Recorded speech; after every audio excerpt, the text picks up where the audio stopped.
Capital Views is sponsored by Northrim Bank, Alaska Oil and Gas Association, ConocoPhillips, and Linden.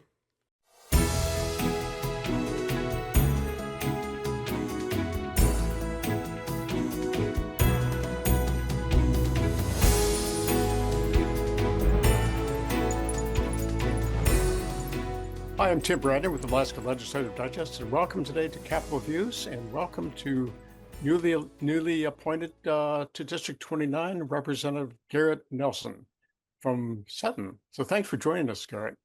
Yeah, my pleasure. My pleasure. Garret, this is George Rauscher's old district, basically. Could you tell us, actually, just tell us a little bit about yourself, your background, and what got you interested in coming to the legislature? Sure. My family has been involved in politics as long as I've been alive, but I came from a ranching family, and that's mainly how we were involved, whether it's through the Idaho Cattle Association or the Public Lands Council. My grandfather was involved in those things, and so I was as well. My father died when I was 9, and so I kind of was bumped right up against my grandfather, especially when it came to ranching. And he was kind of my mentor through that.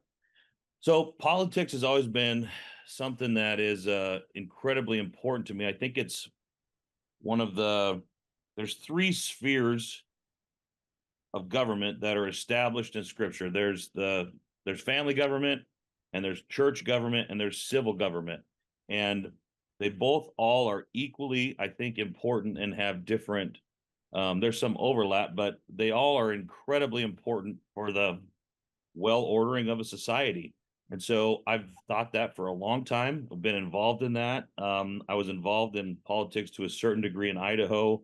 I was the county chair for a gubernatorial campaign for Russ Fulcher, who's now the representative for Idaho in DC. So I've kind of been involved in that, and I've followed it.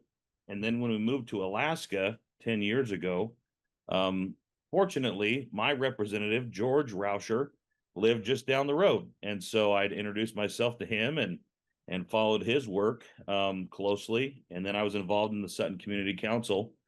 And when this opportunity came and when this seat became open, I just threw my hat in the ring. Well, George is a good mentor. Garret, what do you do professionally?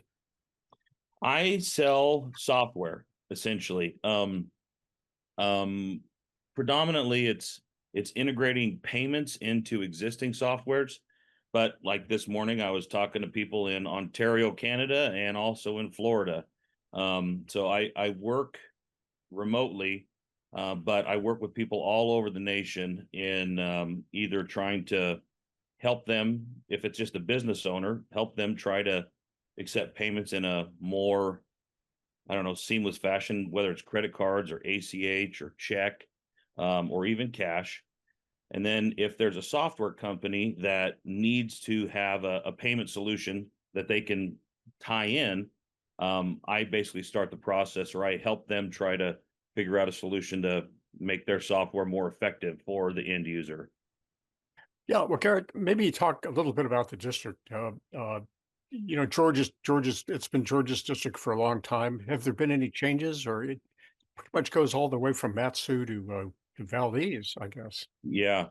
Yeah, there have been some changes geographically over the past few years. It used to be a little bit bigger, but as far as changes within the district, other than the kind of the size or shape being adjusted, people that live here have lived here for a long time. And so it does go from Fishhook, which butts right up against Palmer and Wasilla, and then travels basically down the Glen Highway, or up the Glen Highway, I guess, technically up the Glen Highway to Valdez. And so have a wide range of,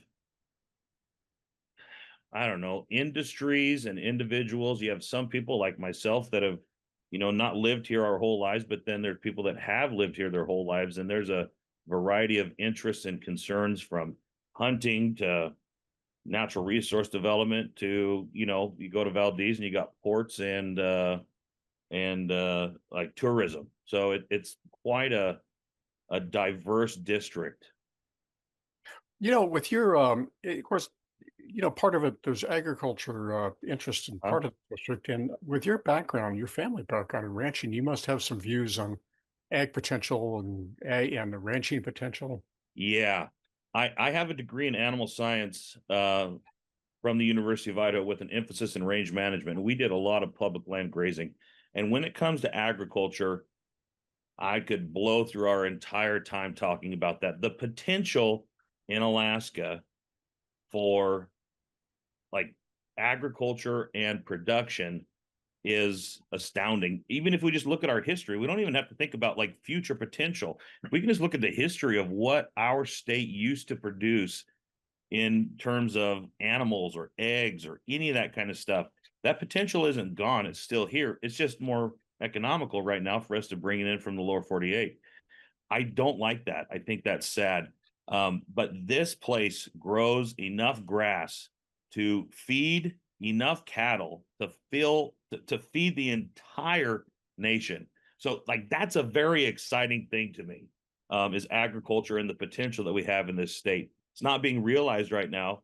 That's a challenge, but it's it's it's it's it's almost limitless in this state. Very exciting to me. Well, a lot of people remember days when we used to be pretty self-sufficient. We had dairies in the Matsu and Fairbanks. Even Juneau had a dairy. And Mm-hmm. it's just sort of unfortunate that, well, technology changes, the economics of farming changes, but Yeah. these are sure challenging time for farming. And it's a Yeah. shame we can't be doing more of it. And that gets kind of into the realities of agriculture, I think, in the lower 48 or just in the like dairy specifically. Those cows that are milk cows right now that produce the majority of the milk in the United States, they need incredibly specific and expensive diets. And that's why they do great in Iowa, but not in Alaska. Like the rashes that they're feeding those cattle to keep them at that production level are mind-boggling, and we can't do that. And so I think we need to make a shift of away from mass quantity of production to a quality. So you go with something like a shorthorn or something like that, something maybe a dual purpose breed. Once again, I don't want to get into the weeds on that, but the potential is incredible here. It's exciting to me.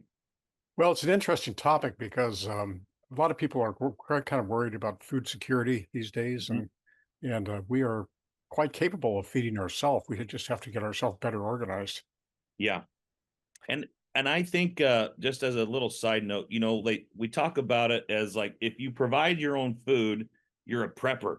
Like you're a doomsdayer and a prepper.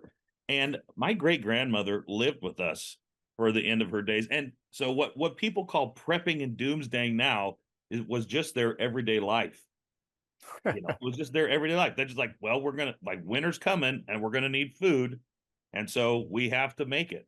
And I don't think that it's a doomsday or a prepper thing. It's what life has been like for the vast majority of the human experience. Well, interesting. We'll certainly a lot of topics to talk about, in particularly this area with your background. Anyway, thanks very much, Garrett, for joining us, and welcome to the legislature. Thank you very much.